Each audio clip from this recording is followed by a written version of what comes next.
Hello नमस्ते, कैसे हैं आप सभी। उम्मीद है सब बढ़िया होंगे। तो आज हम बात करने वाले थे पिवट पॉइंट की, लेकिन उससे पहले मैं आपसे माफ़ी मांगना चाहूँगा क्योंकि मैं दो चीज़ें बताना भूल गया था जो कि मुझे पिछली वीडियो में ही बता देना चाहिए था।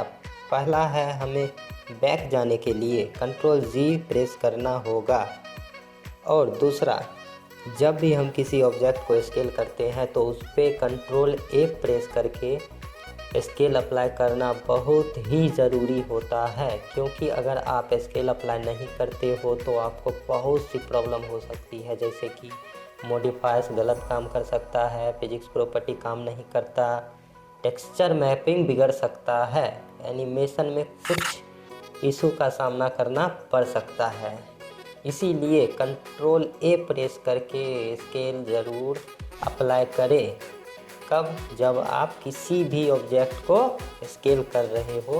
तो अब आ जाते हैं हम अपने मेन पॉइंट पे, जो कि है हमारा पिवट पॉइंट। अब पिवट पॉइंट क्या होता है, इस क्यूब को थोड़ा साइड करके समझते हैं।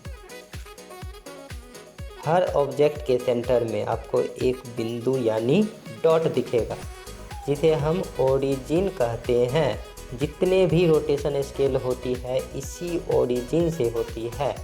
आप ऐसा समझ सकते हो कि ये ऑब्जेक्ट का सेंटर ऑफ मास है। हम इसे रोटेट करेंगे तो ये सेंटर से रोटेट होगी, स्केल करेंगे तो इसी ओरिजिन से स्केल होगी।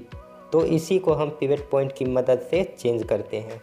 इसे समझने के लिए हम पहले Shift+D प्रेस करके 4 बॉक्स डुप्लीकेट कर लेंगे और उसे पोजीशन दे देंगे। तो पहला आता है हमारा बाउंडिंग बॉक्स सेंटर।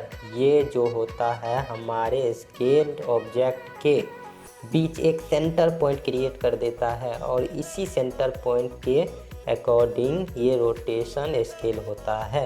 दूसरा आता है हमारा 3D कर्सर। इसमें हमारा ऑब्जेक्ट 3D कर्सर के अकॉर्डिंग वर्क करता है।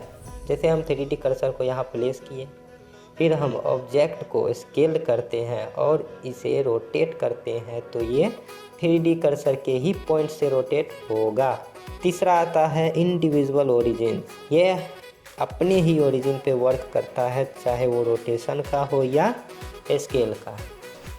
चौथा है हमारा मीडियन पॉइंट। ये हमारे स्केल्ड एलिमेंट के बीच एक पॉइंट क्रिएट करता है और उसके अनुसार वर्क करता है। जैसे हम इन दो क्यूब को सिलेक्ट किए, अब इन दोनों के बीच एक पॉइंट क्रिएट हो गया। अब उसी पॉइंट के अनुसार ये काम करेगा, चाहे रोटेशन करना हो या स्केल। अब लास्ट में आता है हमारा एक्टिव एलिमेंट। इसमें क्या होगा कि हमारे एक्टिव एलिमेंट के अनुसार रोटेशन या स्केल होगा। जैसे हम इन 3 ऑब्जेक्ट को सिलेक्ट किए और लास्ट में इसे, तो ये एक्टिव ऑब्जेक्ट हो गया।